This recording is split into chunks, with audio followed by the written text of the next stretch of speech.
don't know about you, but when I'm lonely, I have nothing to do. I spend some time to play with numbers, some credit cards, on loans, on watches. I like to obviously look watch videos. And this time I decided to do something different, something that I thought many times in the past but never put the time to it because there was always something new coming up, and lately there's nothing in the credit card game, at least interesting enough for me to talk about. So I thought it was a great opportunity to talk about these things. You know how we always talk about specific percentages return on spend depending on how much you spend on a credit card.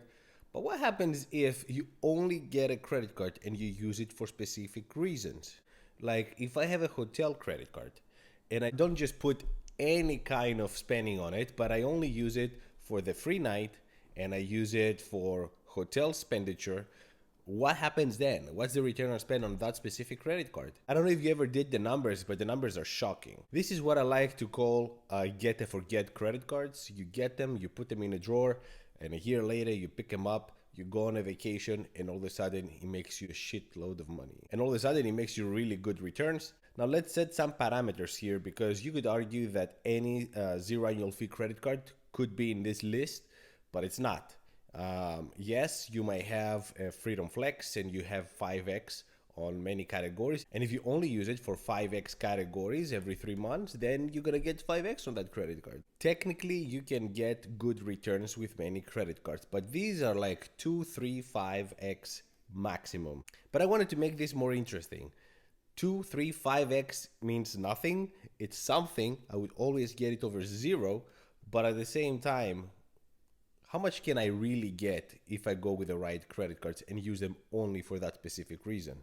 As you can imagine, hotel credit cards always make sense. You will see them here, but I was surprised to see that they were not the ones with the biggest return on spend. But I don't want to spoil it, so without any further ado, let's jump to today's presentation and come back to wrap it up. Now we're gonna look first year. I just wanted to see the first year as well, but what's important here, as you will see, is the second and every year after. But let's start with the Marriott Brilliant, and it has 95,000 points after spending 5,000 in 3 months right now.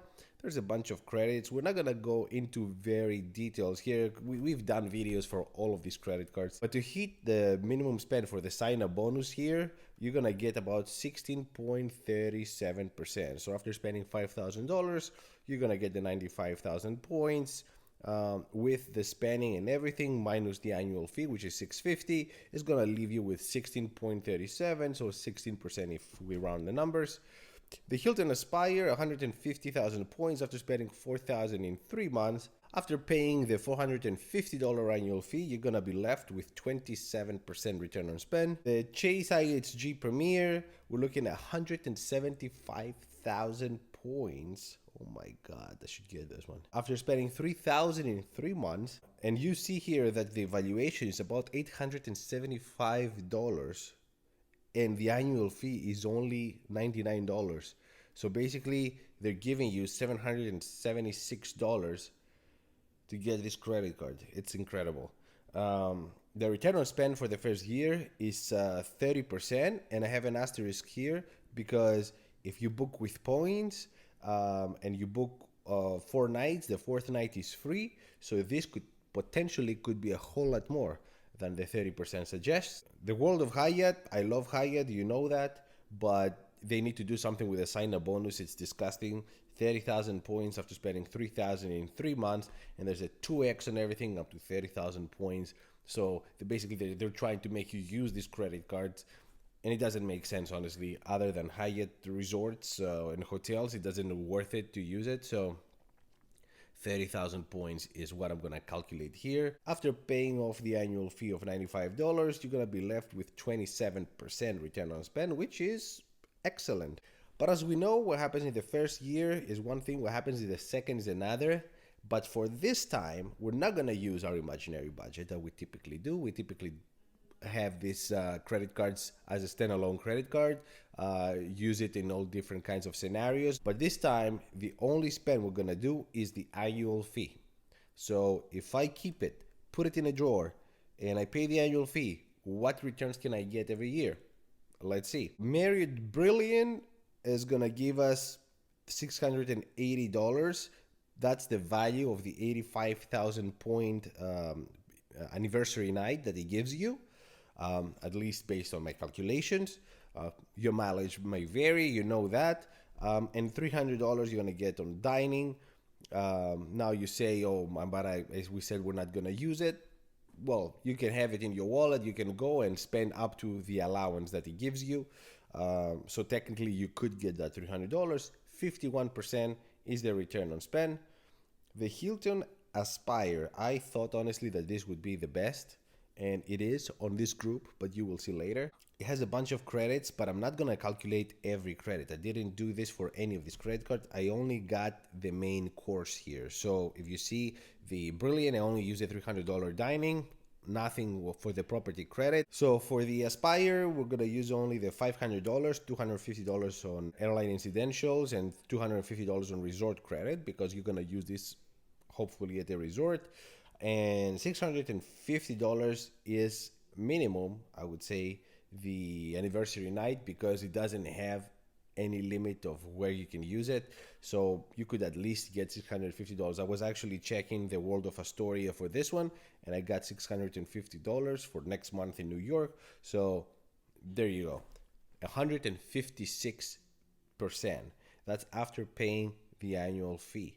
So can you imagine keeping a credit card in your drawer and then you use it once and you get 156? Like, if you use all of these credit cards for a vacation package, you're gonna pay between all of these credit cards just over $1,000 for annual fees, but the return you're gonna get is multiple thousands. The IHG, we're looking at 102%. $200 basically is the value of the 40,000 points that it provides every year.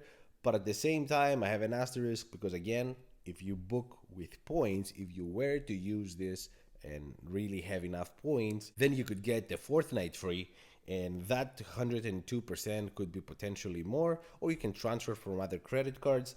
But because this is not realistic, we said we're not going to use these credit cards for other than this. So 102%, and very close follows the Hyatt, 111%. They're basically the same.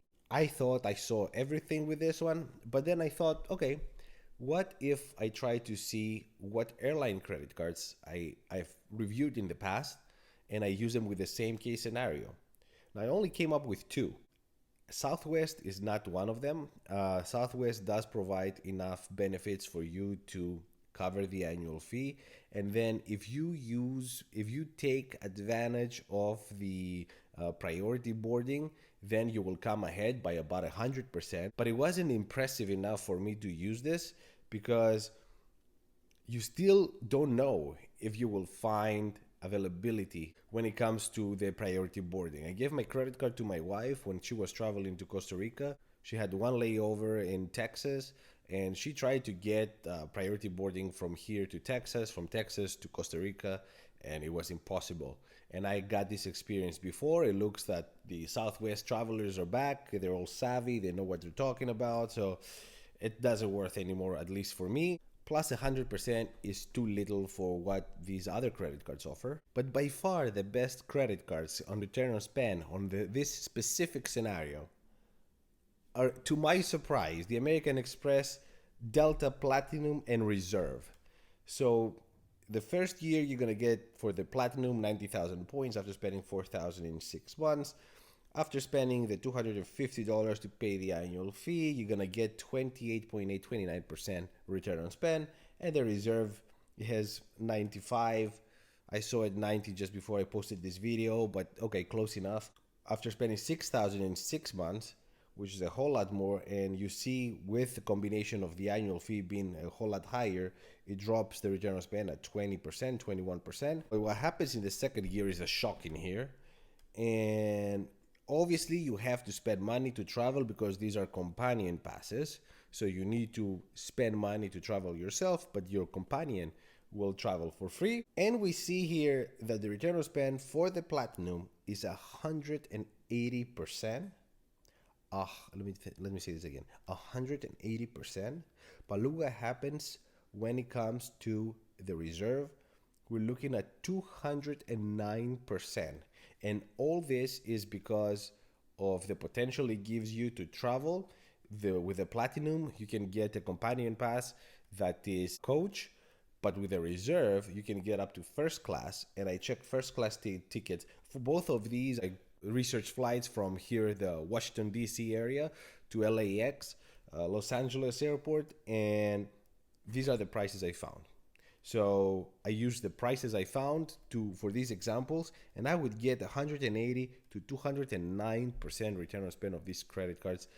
This is unbeatable. Now, obviously, for all these credit cards to work, you need to spend money. There's no doubt about it. They're not giving you money for free. They're not stupid. The banks are not stupid. These companies are not stupid. You're gonna have to be a loyalist. You're gonna have to spend the annual fees. You might not use it 1 year, or you might not use it as you were hoping you would use. And I've been there before, so I know what I'm saying. But at the same time, the potential is incredible. Up to 209% return on spend. You can't beat that. So basically, between the Aspire and Delta Reserve, you have an average of 180% return on spend. These are no-brainer credit cards, especially if you do fly Delta and you enjoy them. And I know many of you do. For me, I find them many times to be a little expensive, but at the same time, I said at the beginning of this year that I'm planning to get one of these two credit cards, and I can see why. It makes me even happier and more excited. I have to cancel some other credit cards first.